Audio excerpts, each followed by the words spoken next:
Hello everybody. Sandra Roycroft Davis here, and I am speaking to a lovely lady who is a wonderful member of our Slimpod community, and she has she's gone totally sugar-free, and it's absolutely changed her life, and she just wanted to talk about it, to inspire and help other people. And obviously people don't have to go, well, with the Slimpod program and, you know, our sugar pod that's included in the program, you don't, it enables you to lose the desire for sugar so that you're cutting right down. But Ava wanted to go that step further after she did a load of research on the effects that sugar has on you. So I'm going to shut up now, and I'm going to hand it over to Ava, because she's got the most amazing story to tell. So Ava, thank you so much, and it's just really lovely to have you here. And yeah, let us hear all about it. Right, well, I joined Slimpod in February of this year, and I think the real reason I joined was to find out.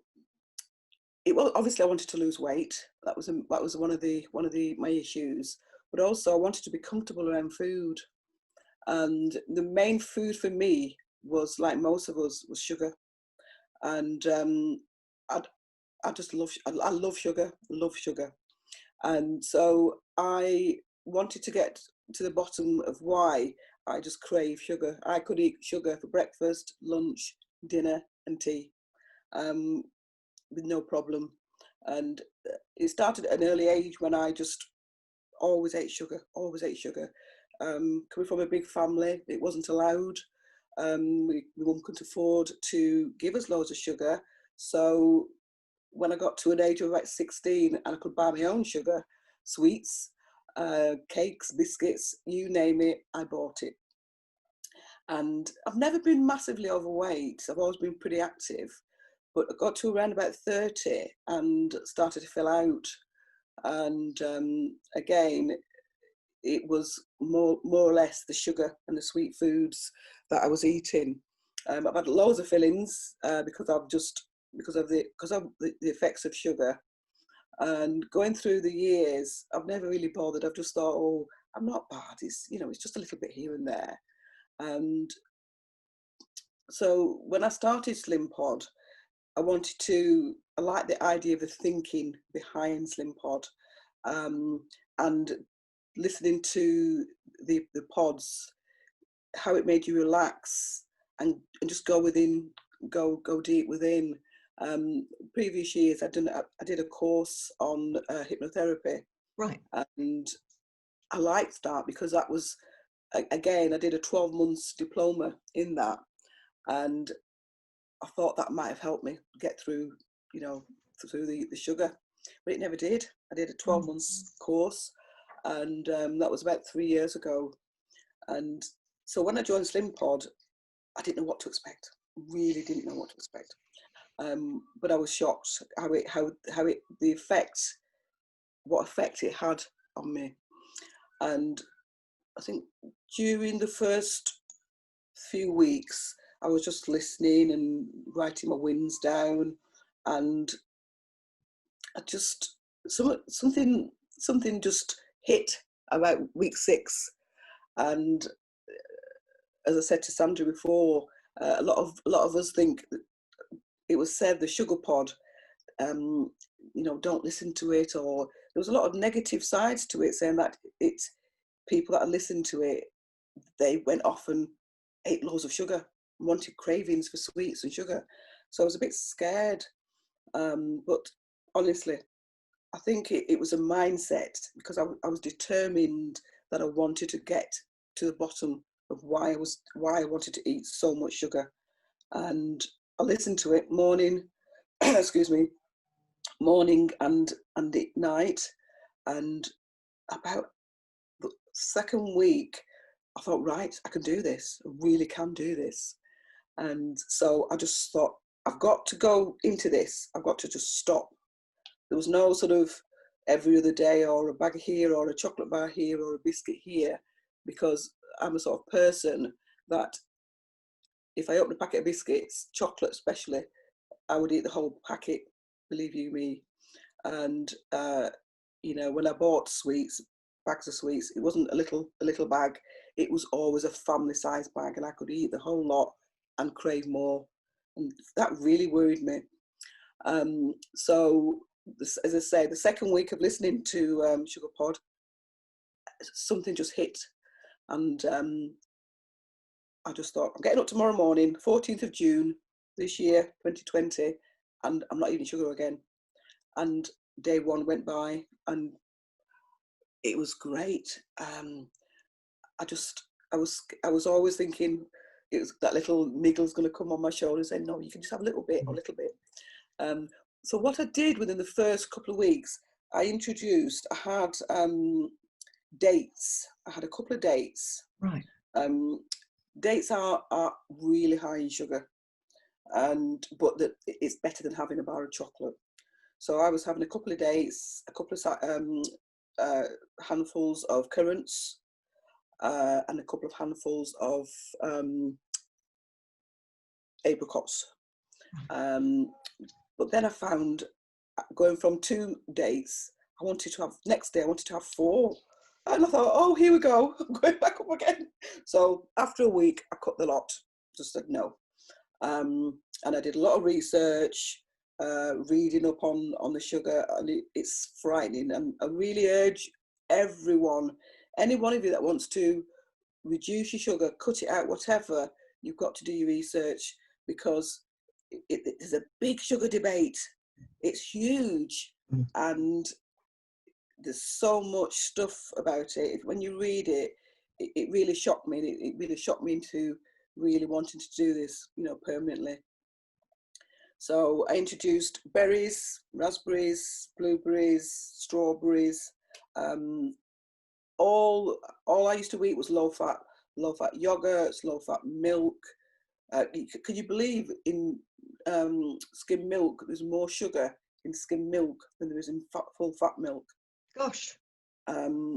It's incredible. Didn't know that. So before you used to, that was your kind of regime, wasn't it? The low fat stuff rather than low sugar.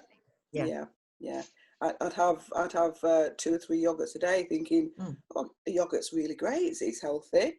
In a Muller Lite, for instance, yogurt, low fat, there's about 4 teaspoons of sugar. Yeah. So it's ridiculous. So I stopped all the low fat. I have nothing low fat. I introduced healthy fats in my diet, olive oil. And now I've gone from having low fat spread to full butter. I love butter. And I have a lot of protein in my day. So the morning would be scrambled eggs with a bit of rye bread and a tomato. Lunch would be just a chicken salad or some vegetables. As we're doing the challenge, the broccoli, spinach, and avocado, I include them in my daily food. So it's really just looking at. You've got to read everything, because sugar is in everything. I think that is a really important thing, actually, because it helps you to believe that what you're doing is with foundation. And there's a reason bigger than you, that wants it. But it wasn't without its challenges, was it, Ava? You did have a few withdrawal symptoms, so it wasn't all roses in the garden. No, oh gosh, no, it wasn't. Fortunately, sadly, no. Because as I say, I call myself was a sugarholic, because I'd been having lots and lots of sugar. My body had a lot of insulin. It's called high insulin resistance, and I had a load of insulin. So about day 2, I started having a really bad headache. I was achy. I came out. I never have spots. And I started to get spots around my chin, on my forehead. So I knew that it was the sugar toxins, because sugar is poison. It is poison. So I started to feel lethargic. It affected my sleep, my mood. Oh, I was really moody, and I'm really quite an bubbly, Yeah. upbeat person. So it took about 10 days to go through all these symptoms. And after about day 10, I found that I was sleeping better, Right. and my headaches subsided. The first couple of days, I did have to take a couple of paracetamol. Right. I was just because it was really bad. Mm. And now I understand why, because of the amount of sugar that I Yeah. was eating on a daily basis. Um, And now, do you actually? I know that you've given up your packets of oh gosh, sweets and all that stuff, but do you scrutinize the sugar within kind of everyday foods as well? Do you look at the glucose? I'm not well. yeah, Yes, anything with an yeah, os at the end of it. Um, yeah. Fructose, and sucralose. obviously, there's so much of it. Yeah, yeah. I've never actually. I don't really drink coffee and tea. I have one coffee a day, decaf, frothy coffee that I make myself. But I've never ever put sugar in anything. Right. I've never bought the white, the packets of sugar. Mm. But I've always used sweeteners. Canderel, Right. that was my favourite. And up until last year, I was having sweeteners, but I stopped the sweeteners because I read up on those that it was really bad. So Right. I stopped having the Canderel that I was having, and but I could never drink coffee or tea because I'd always used to having three. I put 3 or 4 Canderel in a cup of coffee. Wow. Wow. That's how much my sweet tooth was then. So out went the sweeteners and out went the coffee and the tea. I've never been a Wow. tea drinker. So now I'll just have I'll have her. I make my own tea. Right. I buy fresh ginger, lemon, I simmer it on the cooker, and then I just put it into a teapot and I have that throughout the day. Right. And I've got used to it. It's taken a while Yeah. because I'm used to sweet. I'm used to very, very sweet stuff. Yeah. But I do look at the packaging Right. of things. Bread is there's loads of sugar in bread. Yeah, I know. I mean, there was a court case literally this week about a very, I'm not going to say the name of the brand because I might get myself into trouble. But it's a famous high street brand that there's so much sugar in their bread that they can't even call it bread anymore. No, no. Well, it's like the cereals that we give to our children. Oh Mm. my gosh, Yeah. there is so much sugar. I think Mm. the lowest that I found in cereals is Weetabix. Yeah. And there's still 2 or 3 grams of sugar in Weetabix. There's some things that you just wouldn't believe that had sugar in, has got it in, and there's no need. So how much, if we were just to compare, have you any idea how much sugar you were consuming like before this all happened, and how much sugar you're consuming now? Have you gone totally sugar free? Yeah, yes, totally. Right. As I said, I believe that if you love sugar and it is holding you back from freeing of the mind, from losing the weight, then I believe you have to do it cold turkey. Right. Because I haven't measured the amount of sugar, but I probably was having, I don't know. I don't know before how, I can't estimate how much I was having before. A lot. But I was having a lot every day. I was having bags and bags of sweets, biscuits, cakes, every day. And I've and gone then from, that reduced considerably when you started the Slimpod, and you lost weight, didn't you? How much weight did you lose before you how much weight did you lose in the first stage before you decided, right, I need to go and do this other right, thing? the first few 6-7 weeks, I lost 10 pound. Right. Um, and that was just really, I wasn't picking, I wasn't snacking, I was just having my main meals. Okay. So when I then cut the sugar, I mean, I've lost to date 36 pounds. Wow. So over 2 stone. And majority of that has come from, I've lost 5.5 inches off my waist. That's amazing. Because when you lose sugar, when you have a lot of sugar, you don't have a waist. Especially if you're 2 or 3 stone overweight. Yeah. It just congregates all around your waist. Yeah. I've actually lost, from my midriff, I've lost 3.5 inches. Yeah. Oh my goodness. And that's, you started February 2020, and now we're in just at the beginning of October 2020, literally. So that's really good going. Yeah. I've gone from a size 14, I'm now a size 8. My word.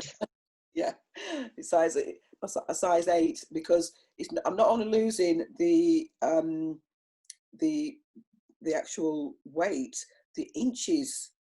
I mean, I do a lot of walking. I go to the gym. I've just started weight training. I know. It's just fantastic. But I've got so much energy. Yeah. I think from when I stopped eating the sugar, about when I got through all the lethargic and the tiredness and the headaches, I started doing a bit more walking just to clear my head. And the energy is amazing. The fog, it's like the fog just lifts from you, and it's amazing. I feel like I'm a changed person by giving up sugar. Fantastic. I'm already planning to make a sugar-free Christmas cake. Oh my goodness. So what would be the one message that you would say to somebody who is who's got that kind of little bit of fear that they've reduced considerably, but they've got that little bit of fear of giving it up completely, because it is like a love affair, isn't it? Oh, it is, absolutely. And as I say, it's an addiction. Yeah. Someone who's on cocaine can go to the GP and get referred, to a clinic that will help them. That they're going to rehab. There's no rehab for if to come off sugar. No, absolutely. And yes, it is a drug that does even, it is, and it does the same kind of damage, actually, because the damage. But people don't actually realise, there's also so many health problems are sugar related. Yeah. And now with the whole COVID thing, you are 75% more likely to be hospitalized if you are obese, and with diabetes. And it's just, you weren't diabetic, were you? No. I've got high blood pressure, right? And that's come right down. Yeah. When I started Slimpod, my BMI was 29.5. Right. Now 23.5. Wow. So you were literally, yeah. Oh my goodness, that's amazing. I was on the high end of my BMI. So now you're not even overweight. No. That's absolutely fantastic. It is. And I would really say that the last sort of since I stopped giving up sugar, since I gave up sugar, the inches, the weight has come, the weight and the health benefits are tremendous. Right. Amazing. And the sugar is all, it's because it's carbohydrates. If you're looking to come off sugar, I would urge you to look at your carbs. Right. If all the carbs that you're eating will be loaded, potatoes, pasta, rice, bread, they're all loaded with sugar. Yeah. It's not the natural sugar. Yeah. But if you cut down on them, on the pasta and the rice and bread, your weight will drop. If you cut the sugar out, your weight will you will just lose the weight. And it takes a while, because it depends on how much sugar you was actually eating. Because I was eating loads. Yeah. So it took me sort of from the 14th of July to now to really see the benefits. Right. And with my insulin. Yeah, that's amazing. And the lovely Michelle who is who's Dr. doing our Powers. study. Yeah, she's fantastic, and she's doing that, and she's seeing all that as well. Yeah, it's incredible. Once you can get rid of the sugar, you'll start to see and reap the reward. The rewards are far better than putting a bar of chocolate in your mouth. Yeah, you know, amazing. it is, and a lot of people are frightened to stop. They're frightened to give it up because it's comfort. It's a comfort food. It is absolutely, and and it is a comfort, and it's also, as I said earlier, it's like having a soulmate that is always there to rely on and give you comfort, and be your best friend and make you feel happy when you're down, or when you're stressed, or when you're bored, or whatever, and that is actually hard to give up. It's Absolutely. like, it is like it's like losing them. It is like a bereavement almost, and that's why the cravings come in. So it really does. I mean, you were very brave. That's it's about having courage, isn't it? That's really what it boils down to. Have you got the courage to do that? And but the other side is like walking through the wardrobe door, I'm sure, into Narnia. Yes, definitely. And totally I think, different world. I think, I'm 62 now, so getting towards sort of into that, if I would have continued with the sugar, I probably would end up being diabetic. And I definitely would, because the amount of sugar that I was having, I would, and I didn't want to cause my own illness. Amazing. So by researching and looking into sugar, I've read so many books. I've read so much. It's all out there. You don't need to sort of just think, well, how do I do it? Obviously with Slimpod, that's for me, that's a key. And again, I urge people who are not listening to SugarPod. Why? Because I don't understand how you can listen to that and then go off and want to eat sugar, because that was, for me, that hit my nerve, and I was like, oh my word, it was me. It just sort of really got me, and I thought, I can do this. Right. And if I can go from eating bags and bags and bags of sweets and cakes and sugar all my life, more or less, from a very young age to the age now 62, and I've never ever sort of not looked at before. If I could do that from June to now, then I'm sure that anyone can do it. Most definitely. Absolutely fabulous. You're going to inspire so many people, and thank you so much for joining me, Ava, because I just I've just been seeing your story going on in Slimpod Club, and in our private group, and I just thought, I need to have the story told. We need to tell this story. Oh gosh, yes, definitely. It's if I can help one person to give up sugar, then I would be more than happy. And thank you for giving me the opportunity to with the platform that you've given me, to be able to reach out. And I say, with anybody, if you need help, if you need advice, I'm no expert, but I'll give you any advice you need, and guidance and help to guide you through it. There's so much that I've done throughout this last 3 months of giving up sugar. I could talk about it all day. Oh, fantastic. Thank you so much. And I'm sure you'll have an awful lot of people asking you for help. Thank you, Ava. It's really sweet of you. Thank you. Thank you. Thanks, Andrea.